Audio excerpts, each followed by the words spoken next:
Was there really a disc reported over O'Hare International Airport in 2006? What can I do for you? Alright, I told Dave there was a disc flying outside above Charlie 17. Can pilots, flight controllers, crew members, and ground crew all be wrong?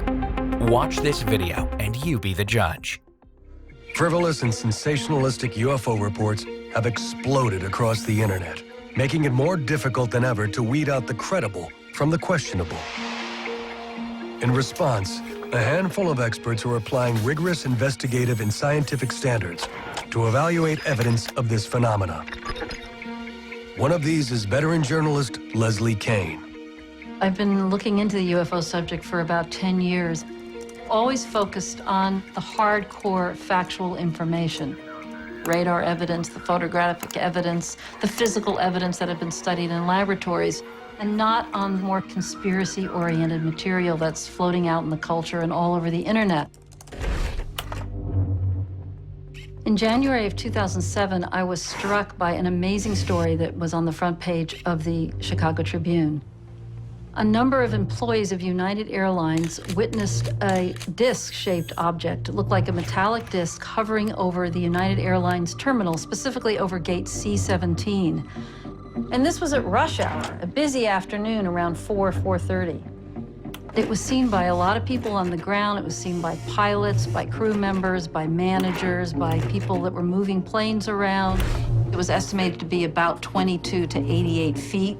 And they said that it was hovering over gate C-17 for at least 5 minutes. And then the thing suddenly just shot up, directly up through the cloud bank above it and cut a crisp hole through it, very clean, like a cookie cutter.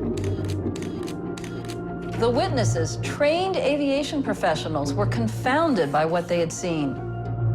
I've been at O'Hare for quite some time, and I'll tell you definitely it was not an airplane as we know it. The O'Hare case adds to the growing mountain of UFO data, echoing the common characteristics of earlier UFO sightings. It was a disc-shaped object that hovers silently and accelerates instantly to unknown speeds. But the most critical piece of evidence is yet to be revealed. Hey, Dave, it's just from United Tower. Hey, did you see a flying disc out by C-17? It was started soon. Several months after the incident, Kane obtains a copy of the control tower tapes, which includes a never-before-heard recording of a United Airlines supervisor calling in to report the sighting. Okay, I'm sorry. What can I do for you? Alright, I told Dave there was a disc flying outside above Charlie 17, and he thought it was pretty much high. But I'm not high and I'm not drinking. Yeah. Someone actually has a picture of it, so if you guys see it out there. A disc? Like a frisbee? Like a UFO type thing. Yeah, okay. Okay. Hey, I'll keep a field eye for that. All right, okay, bye. This is, very, very important evidence. It shows that there was something there. It was reported to the tower, but it was still treated like some kind of a joke. And I believe that that's at least partly due to the FAA policy of discouraging UFO reports. Even though this was in restricted airspace, a busy airport in the middle of rush hour, and nobody knew what this thing was going to do. I mean, this was a serious hazard. So the FAA initially didn't say anything, but once these tapes were released, they had to say something. Under public pressure, the FAA releases a cursory explanation 2 months after the sighting. Well, the first thing that the FAA told people was that this was some kind of light reflection off the bottom of the cloud bank. They said it was the airport lights can do funny things on the clouds. But the problem is the airport lights had not even been turned on yet.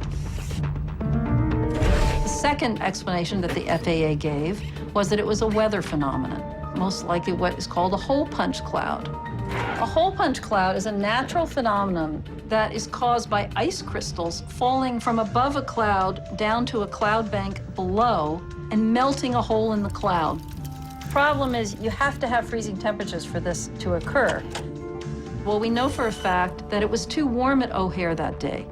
The temperatures were not below freezing at the level of the cloud bank. So it is an absolute physical impossibility for that event to have been caused by a hole punch cloud. Ultimately, the O'Hare case and the FAA response to it are typical of how the U.S. government handles UFO sightings.